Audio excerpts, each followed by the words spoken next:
মহাভাৰতৰ শান্তি পৰ্বত ভীষ্মই যুধিষ্ঠিৰক কৰ্মফল বা কৰ্মৰ সিদ্ধান্তৰ বিষয়ে অতি গভীৰ আৰু বাস্তৱসন্মত জ্ঞান দিছিল।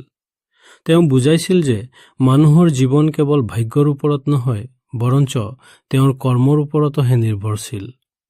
ভীষ্মই ব্যাখ্যা কৰা কৰ্মফলৰ মূল কথাখিনি হ'ল: ১. ভাগ্য বনাম পুৰুষাৰ্থ। যুধিষ্ঠিৰে ভীষ্মক সুধিছিল, পিতামহ, ভাগ্য আৰু নিজৰ চেষ্টা এই দুটাৰ মাজত কোনটো শ্ৰেষ্ঠ? ভীষ্মই উত্তৰ দিছিল যে পুৰুষাৰ্থ কোনো ভাগ্যৰ বিপৰীতে নহ'ব আৰু শ্ৰেষ্ঠ।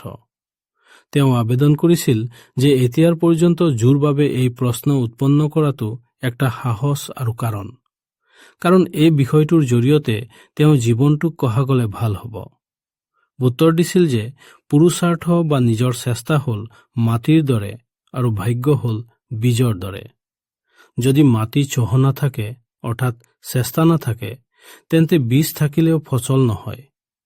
ঠিক তেনেদৰে আমি কাম নকৰিলে ভাগ্যই নিজে নিজে কোনো ফল নিদিয়ে।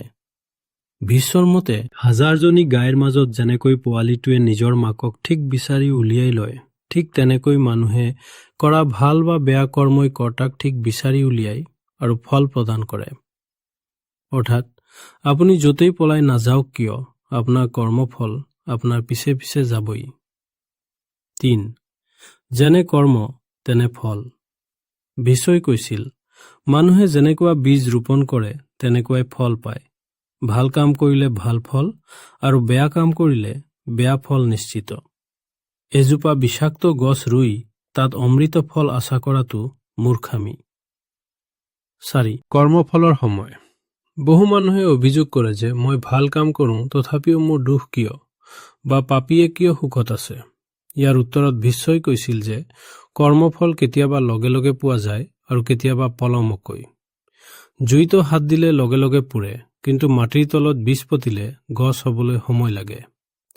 পাপীয়ে আজি সুখ পাইছে মানে সেয়া তেওঁৰ অতীতৰ ভাল কৰ্মৰ ফল।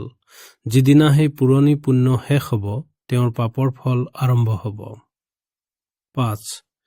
৩ প্ৰকাৰৰ কৰ্মফল। ভীষ্মই বুজাইছিল যে কৰ্মফল ৩ ধৰণে মানুহৰ ওচৰলৈ আহে। মনেৰে কৰা পাপ পুণ্য। মনেৰে কাৰোবাৰ বেয়া চিন্তিলে মানসিক অশান্তি বা মানসিক ৰোগ হয়। বাক্যৰে কৰা পাপ পুণ্য। কটু কথা বা মিছা কথাৰ ফলত সমাজত অপমান আৰু বিবাদ হয়। শৰীৰেৰে কৰা পাপ পুণ্য। শৰীৰেৰে কৰা হিংসা বা চুৰিৰ ফলত শাৰীৰিক কষ্ট বা দণ্ড ভোগ কৰিবলগীয়া হয়। ৬. ঈশ্বৰ সাক্ষী। মানুহে ভাবে যে তেওঁ গোপনে পাপ কৰিছে আৰু কোনেও দেখা নাই, কিন্তু ভীষ্মই কৈছিল যে সূৰ্য, চন্দ্ৰ, বতাহ, জুই, আকাশ, মাটি, পানী, আমাৰ হৃদয় আৰু যমৰাজে সদায় আমাৰ কৰ্ম চাই থাকে। ইহঁতৰ পৰা একো লুকুৱাব নোৱাৰি।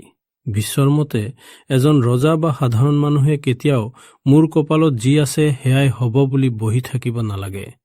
বৰ্তমানৰ সৎ কৰ্ম আৰু কঠোৰ পৰিশ্ৰমৰ দ্বাৰা বেয়া ভাগ্যকো পৰাজিত কৰিব পাৰি।